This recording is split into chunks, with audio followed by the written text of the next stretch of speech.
This afternoon, President Trump.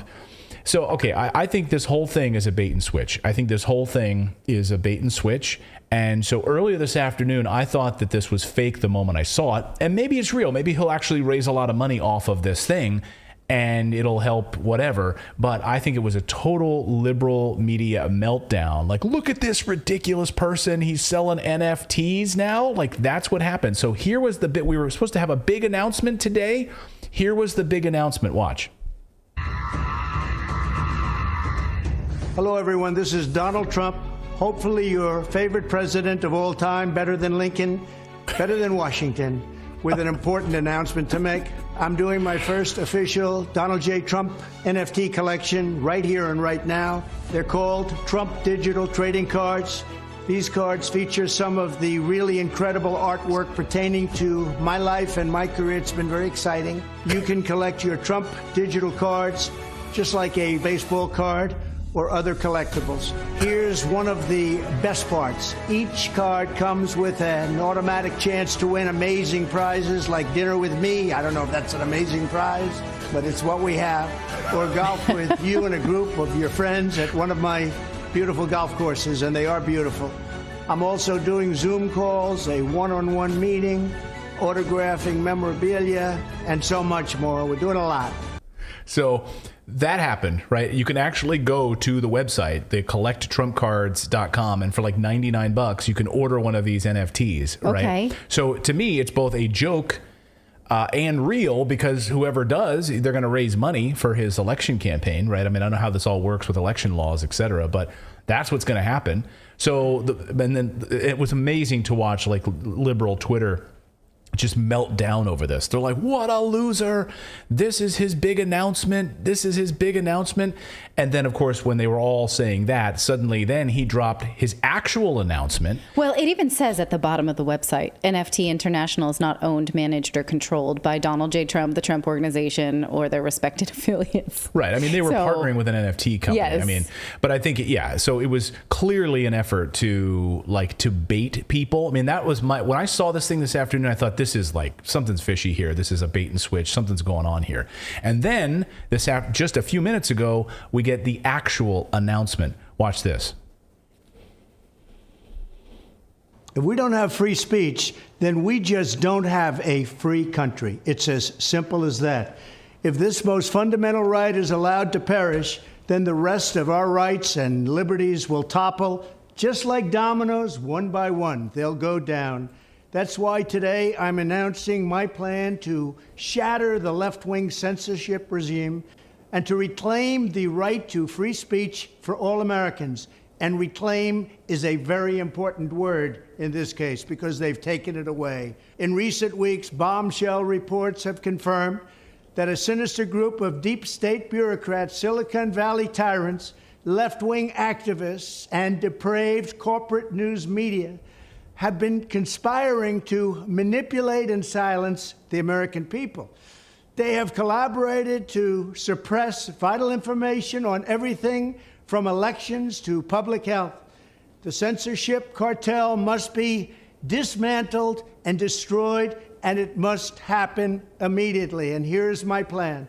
First, within hours of my inauguration, I will sign an executive order banning any federal department or agency from colluding with any organization, business, or person to censor, limit, categorize, or impede the lawful speech of American citizens. I will then ban federal money from being used to label domestic speech as mis- or disinformation. And I will begin the process of identifying and firing every federal bureaucrat who has engaged in domestic censorship, directly or indirectly, whether they are the Department of Homeland Security, the Department of Health, Human Services, the FBI, the DOJ, no matter who they are. Second, I will order the Department of Justice to investigate all parties involved in the new online censorship regime, which is absolutely destructive and terrible, and to aggressively prosecute any and all crimes identified. These include possible violations of federal civil rights law, campaign finance laws, federal election law, securities law, and antitrust laws, the Hatch Act, and a host of other potential criminal, civil, regulatory, and constitutional offenses. To assist in these efforts, I am urging House Republicans to immediately send preservation letters, and we have to do this right now, to the Biden administration, the Biden campaign, and every Silicon Valley tech giant, ordering them not to destroy evidence of censorship. Third, upon my inauguration as president, I will ask Congress to send a bill to my desk revising Section 230 to get big online platforms out of censorship business.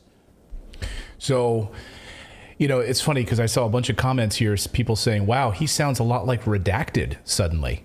And and I love that. I mean, look, that's what we've been pushing for on this show. And we've been very critical of President Trump. You know, when he was president, you were supposed to go in there and drain the swamp, and that didn't happen. It wasn't even possible for it to happen because we now see how while he was in office, they were working to get him out of office. Yeah. So, you know, that's the point. This is the sticking point, is that we've been covering from the Twitter dump that federal agents were working with social media to make sure that Trump would not retain power, and working on behalf of the Biden administration. Not, you know, we don't have any proof that they were working hand in hand, but they were certainly advocating they were for there having Biden, weekly meetings, who was not in power yet. Right. So how are we supposed to believe that this deep state will ever let him anywhere near power again?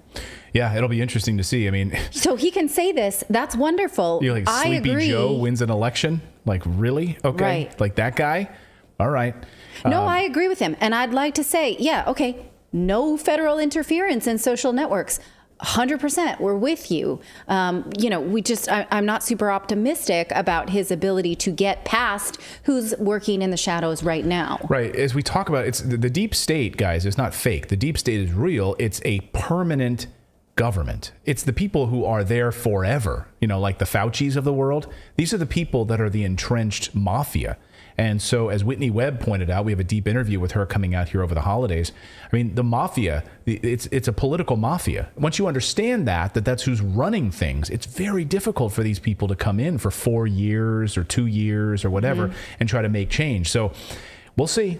We'll see. But yes, he does sound a lot like Redacted suddenly, which I love. I love to hear that. We don't know who the deep state is the thing. We know who at Twitter. It's Hydra. It was. Hydra.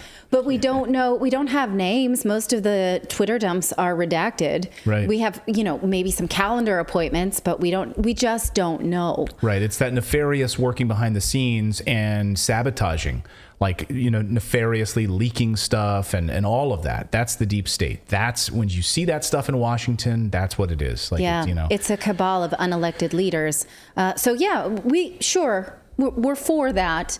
I'm not super optimistic about it at this point, but he's saying the words that at least have meaning to people who like him and people who don't like him and still want a freedom of speech type existence. But I mean, I just at the high level, I just really enjoyed watching places like the Daily Beast and others kind of go, look at this clown releasing NFTs. Yeah. That's his big announcement. Like, I don't know. I just love the bait and switch. That to me, that's an ultimate troll move. And I just want to say I applaud that troll move. And it makes people play the game that they always are. You almost like an avatar. You see people just behaving in a predictable way. Right. Either for or against Donald Trump or for or against Joe Biden or, whatever the tropes is. Like, you just scream it and then everyone plays their part. That's one of the reasons that I'm so quiet on Twitter, because I just don't like the idea of an archetype that's for one thing or against one thing or screaming, but